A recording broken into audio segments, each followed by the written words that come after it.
Assalamualaikum warahmatullahi wabarakatuh. Hari ini kita akan membahas tentang relasi dan fungsi. Ya. Relasi dan fungsi ini adalah materi terakhir di semester ini. Jadi kalian setelah materi ini kalian akan melaksanakan PAS penilaian akhir semester kira-kira di awal Desember atau akhir November gitu. Ya, untuk yang nilainya kurang dan belum mengumpulkan tugas, harap diselesaikan tugasnya ya, dikumpulkan, jangan sampai ada tugas yang kosong.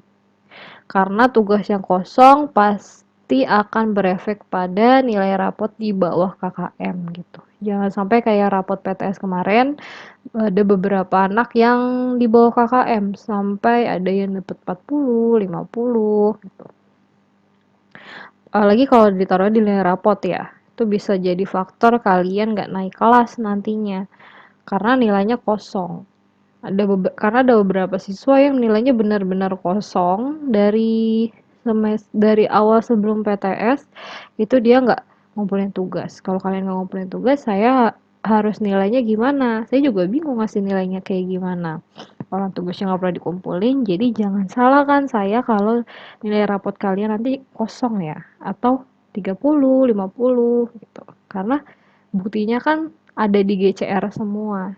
Kalau nilainya lengkap ya pasti ada. Kalau tugasnya lengkap pasti ada kelihatan. Kalau tugasnya kosong-kosong pasti kelihatan juga. Gitu. Oke, kita lanjut ke materinya, yaitu relasi dan fungsi. Materi relasi dan fungsi ini adalah materi kalian kelas 8, ingat gak? Kalian belajar relasi dan fungsi.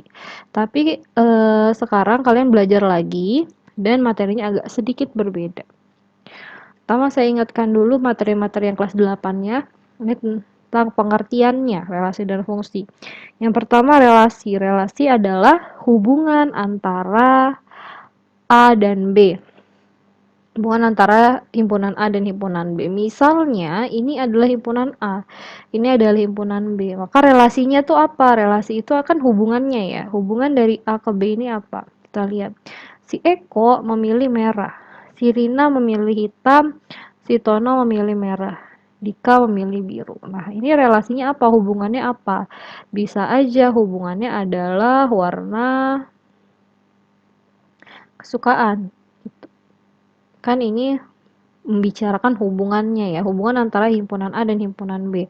Bisa warna kesukaan atau kalian juga bisa memikirkan yang lain, misalnya warna baju yang digunakan atau warna sepatu, warna tas, terserah. Pokoknya hubungannya yang nyambung antara A dan B itu apa. Kedua ada fungsi atau pemetaan. Pengertiannya adalah aturan yang menetapkan setiap anggota A dengan tepat satu anggota B. Gitu. Di sini syaratnya ya. Jadi memetakan setiap anggota A dengan tepat satu anggota B. Coba kita lihat ya. Yang diagram satu ini dia fungsi atau pemetaan atau bukan gitu. Jadi fungsi atau pemetaannya sama ya. Kita lihat yang grafik satu ini fungsi atau bukan. Si X memilih 1, si Y memilih 1, si Z memilih 3. Oke, memenuhi syarat nggak? Syaratnya adalah A memilih tepat satu anggota B. Oke, memenuhi ya, karena si X, Y, Z ini memilih satu-satu. Berarti dia adalah fungsi atau pemetaan. Nah, yang kedua, X memilih 2, Y tidak memilih, Z memilih 2. Oke, dia fungsi bukan? Bukan, karena si Y ini tidak memilih. Jadi dia bukan fungsi dan juga bukan pemetaan. Gitu. Nah, kita balik lagi ke grafik 1. Kita lihat di sini 2 juga tidak ada yang milih gitu. Kok dia tapi tetap fungsi? Ya, karena yang menjadi syarat kan si himpunan A-nya. Himpunan A ini harus memilih tepat satu. Nah, B ini yang dipilih, kalau tidak ada yang memilih ya nggak apa-apa gitu. Ya, dia tetap fungsi. Yang penting adalah himpunan A-nya. Himpunan A-nya harus memilih semua. Seperti itu. Nah, yang ketiga, fungsi atau bukan? Ya, fungsi ya, karena semuanya memilih. Milihnya juga tepat satu, nggak ada yang milih dua. Yang keempat, fungsi bukan. Bukan, karena Z-nya tidak memilih, gitu. Yang kelima, fungsi atau bukan? Fungsi ya, karena semuanya memilih, walaupun semuanya memilih angka yang sama, X, Y, Z-nya memilih satu, X, Y, Z-nya itu pasangannya satu, ya nggak apa-apa, karena yang penting A-nya memilih. Misalnya nih, si Z memilih dua, memilih satu juga, memilih dua juga. Nah, ini jadi fungsi atau bukan? Bukan, dia berubah jadi bukan fungsi. Karena harus memilih satu ya, nggak boleh memilih dua. Lanjut, ini istilah di fungsi. Istilahnya ada domain, ada kodomain, ada range. Domain itu adalah daerah asal. Kodomain daerah hasil, range itu daerah hasil yang memiliki pasangan. Lambangnya itu daerah asalnya kodomain itu D, F kecil, domain. Kodomain kayak gini KF, range itu RF gitu. Kita lihat di sini. Nah, fungsi asalnya itu yang mana? Daerah asal domain. Domainnya ini ya, si X. 0, 1, 2, 3 ini adalah daerah asal atau DF.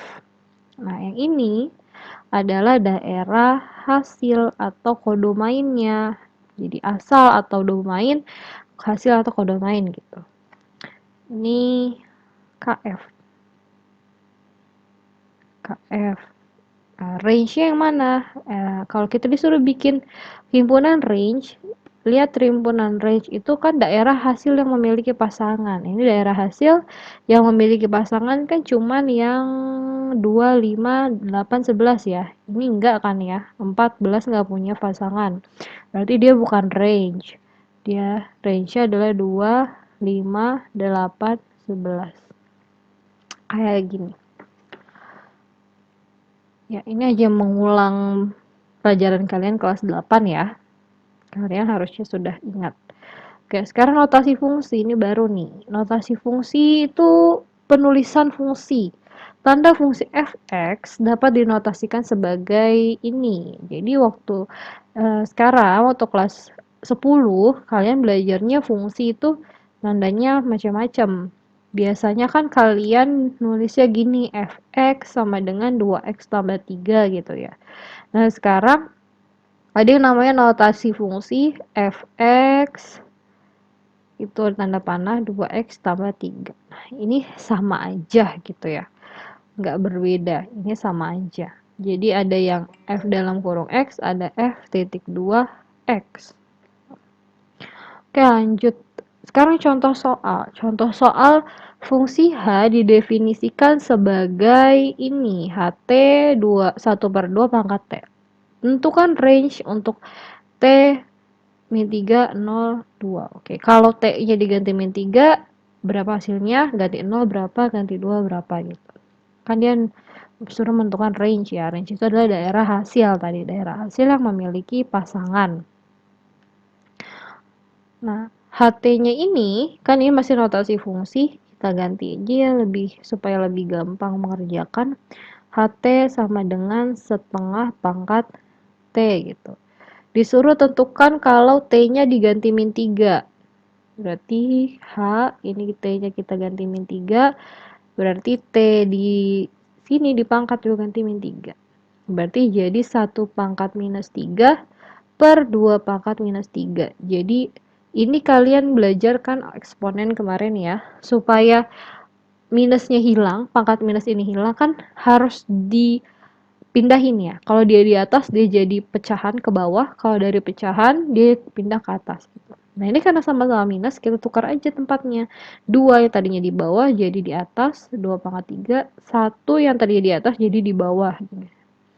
Pangkat 3 ya. Jadi minusnya hilang. 2 pangkat 3, 8, 1 pangkat 3, 1. Jadi 8/1 sama dengan 8. Sama aja. Oke, sekarang kita ganti yang T-nya sama dengan 0. Berarti H dalam kurung 0 sama dengan setengah pangkat 0. Berapa setengah pangkat 0? Ya, semua bilangan yang dipangkatkan 0 hasilnya 1. Terus H2.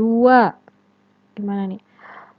Berarti setengah pangkat 2. Jadi 1 pangkat 2 per 2 pangkat 2. Jadinya 1 pangkat 2, 1.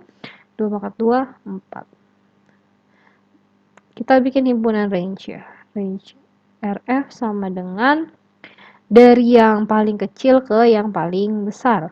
1/4, 1, dan 8. Begitu. Oke, contoh soal yang kedua. Fungsi X didefinisikan sebagai ini. Oke, fx sama dengan 2x kuadrat tambah 5. X-nya itu elemen bilangan real. Ada dua soal. Yang pertama, tentukan nilai f di x sama dengan 2. Oke, yang A dulu ya kita kerjakan. Tentukan nilai f di x sama dengan 2. Kalau x-nya sama dengan 2 gimana? Oke, berarti ini f dalam kurung 2 ya. Ini kan fx nih. Jadi semua x di sini kita ganti 2. Yang tadinya 2x pangkat 2 jadi 2 kali 2 pangkat 2 ditambah 5. Sama dengan 2 pangkat 2, 4, 4 kali 2, 8, 8 tambah 5, 13. Gitu ya. Terus yang B, tentukan unsur domain, domain itu asal ya, yang mempunyai kodomainnya 23. Oke, kita malah disuruh nyari asalnya nih. X-nya berapa ketika kodomainnya atau hasilnya 23. Berarti gini, kan tadi fx-nya 2x kuadrat tambah 5 ya. Nah, hasilnya sama dengan 23. Nah, kita suruh cari x-nya berapa berarti. Maka 2x kuadrat sama dengan 23, 5-nya pindah ruas ya. 23, 5-nya pindah ruas ke sebelah jadi min 5. 23 kurang 5, 18 ya. Terus 2-nya pindah jadi bagi 2, x kuadrat sama dengan 9. Oke, ingat kuadrat supaya hilang, pindah ke sebelah jadi dua-duanya kita akarin. Jadi akar 9. Akar 9 itu berapa? Plus minus 3. Oke, kalau udah SMA akar 9 itu bukan 3 doang ya. Plus minus 3. Bisa plus 3, bisa minus 3. Oke, jadi jawabannya yang ini. Oke, sampai sini dulu untuk materi yang kelas 8-nya. Nanti kita akan lanjutkan dengan grafik fungsi di video part 2-nya.